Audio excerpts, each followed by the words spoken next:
Hi, welcome Mixed Understood family. So I created my first video talking about the startup costs and all the things associated with a new startup business. It turned into be a 30-minute video.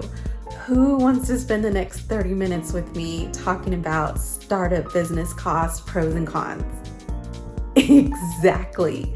So what I've done for you all is I've broken it into a 3-part video. You are going to get so much information, and it's going to be broken down into small bite-sized amounts of information so that it's easier to obtain and understand. So here we are, we're going to go on part 1. Please don't forget to come back for part 2 and part 3. Thanks so much. Hi, welcome Mixed Understood family.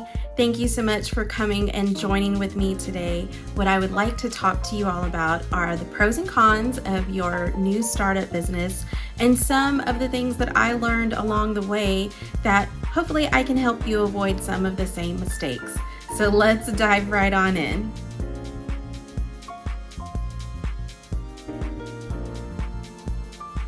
So let's talk about the different things that are available whenever you are considering a startup business. Let's talk about the costs associated with it. Let's talk about the different types of fees, especially if you decide to get into an e-commerce space or a retail space. It's important for you to understand those things. So some of the things, and I can tell you from my experience, when I originally started out, I thought that I was going to be selling women's apparel, women's accessories, and I had already went to look for where can I purchase these things. So one of the things that I definitely want you to learn from my experience, is when you are seeking out where do I buy, make sure that you know what do the vendor that you're buying it from, what do they have on hand. Now in their catalog, they could have all kinds of different items, but you need to know what do you have in stock and what is available to be shipped out today, because you do not ever want to post something to your website with the expectation that you're going to receive it, and then the vendor comes back and says 25 out of the 50 items that you ordered we don't have anymore, and we don't know when we're going to have them or if we're even going to get them at all. And then you have to go to your website, take all of that stuff down, and that was my experience because I had never done it before and I didn't know. And so I learned that lesson. Ask the question, what do you have in stock and what do you have available to ship? Now, some people may say, I don't even know where to get products. I don't know where to go. Where can I find something to sell? So for a lot of people, you can go to Alibaba.com. Alibaba.com has a variety of products. It's really an endless variety of different things that you can sell, from apparel, clothing, accessories, home goods, there's toys, there's all kinds of stuff that's available that you would be purchasing. Now, it's important to understand these goods are coming from overseas, so the cost is very low often. The price per item can be extremely low. For example, there were some 4th of July shirts that were being sold, and one shirt was 80 cents. 80 cents. That's right. So of course, when you are looking to sell that on your website, you could turn that 4th of July shirt that you paid 80 cents for and sell it for $18.99, $21.99, whatever it is that you're thinking you would like your products to be at. The thing that you have to take into consideration is your shipping costs. Because you are getting products from overseas, shipping is always going to be higher than if you are buying within the US. And that's simply just the pros and cons of purchasing within the United States and purchasing outside. Is that, of course, if you reside in the US and you're purchasing within your own country, yes, your shipping fees are going to be much lower. If you reside in a different country and you're buying from another country, shipping costs are going to be higher. That figure, your shipping costs, you take that figure into that 80-cent t-shirt that you were thinking about buying, and you have to figure out what is the cost of good that you purchase to understand what is my profit going to be.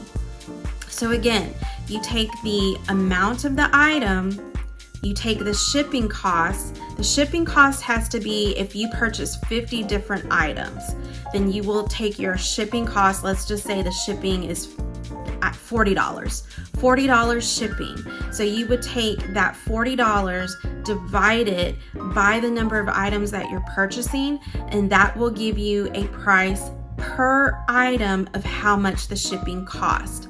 You take that amount, add it into the amount of the product that you're buying, and that will let you know, here's your original value of how much you had to pay to receive this item. So that 80-cent t-shirt may be bumped up to $5.46 once you add the cost of shipping that was involved. You also have to think about how much is the shipping going to cost to get to the customer. So not only do you have to include the shipping from the vendor to you, the store, but you also need to include the cost of the shipping from you, the store, to the end customer. And once you combine all of those together, you will finally get a price for how much your good is. And this will give you the amount of what's your profit, what's your revenue going to be after you sell this item. So a lot of things to consider, and I know there's a lot of details that I just mentioned, but I want you to understand, future business owners, current business owners, accounting matters. Finance matters. These things really matter to your bottom line. If you do not understand how much it costs with the shipping from the vendor, the shipping to the end customer, you're really only cheating yourself. You're only cheating yourself because then you don't really have a good understanding of how much money am I making from this specific product. You also will not be able to get a good understanding of, was this worth what did it bring value? Did I make enough off of it? What was the profit margin? Did I only make $1 off of this shirt that I paid 80 cents for once I had to incur all of the shipping costs were involved? Or did I just make $12 off of that 80-cent shirt? So it's super important, and I strongly encourage you, if you do not have your accounting in order, if you do not have your financials in order, do that. Get that done. And it doesn't have to be complex. You do not have to go buy Peachtree. You do not have to go buy a special program. You know what will work? A notebook. A simple notebook. Get a notebook. Write down, draw your lines. We're going to go right back to Accounting 101 class. Draw your lines. Write down how much you paid for the item. In the next column, write down, once you've taken all your items and you've divided it to find out how much shipping am I paying per item, include that in the next column. Once you find out how much is the shipping going to be to get to my end customer, write that in the box. And this shipping to the end customer, it depends on what you want to do. You can choose flat rate shipping. You can choose that you want to decide a weight and say, if it weighs this much, your shipping is $5. If it weighs this much, your shipping is $8.99. If it weighs more than that, your shipping is $10.99. So think about that as well. Think about, do you want to do a flat rate shipping cost? Do you want to do it by the weight shipping? How would you like to do your shipping? But that is your third column. Now, once you add column A, column B, and column C, you will get the price of how much it costs to purchase the item, how much it costs for the shipping from vendor to you, and how much it is from you to your end customer. To get that figure, column D is the amount of how much you had to pay to be able to get this product to the end customer. And then that can help you decide, how much do I need to sell this for? Do I need to sell it for more than what I originally anticipated? And that could help to get your pricing in order. So again, just to review the things that are really important in this part, making sure that when you talk to your vendors that you are asking them, what do you have in stock today? What do you have available to ship? And focus on those products. Don't look at everything in their category. If they don't have everything, don't even bother. You can go to Alibaba.com. You can go to other websites to find products that are available to sell, and make sure that you understand what is your cost of good that you are selling, and include the shipping costs incurred from both the vendor to you and from you to the end customer.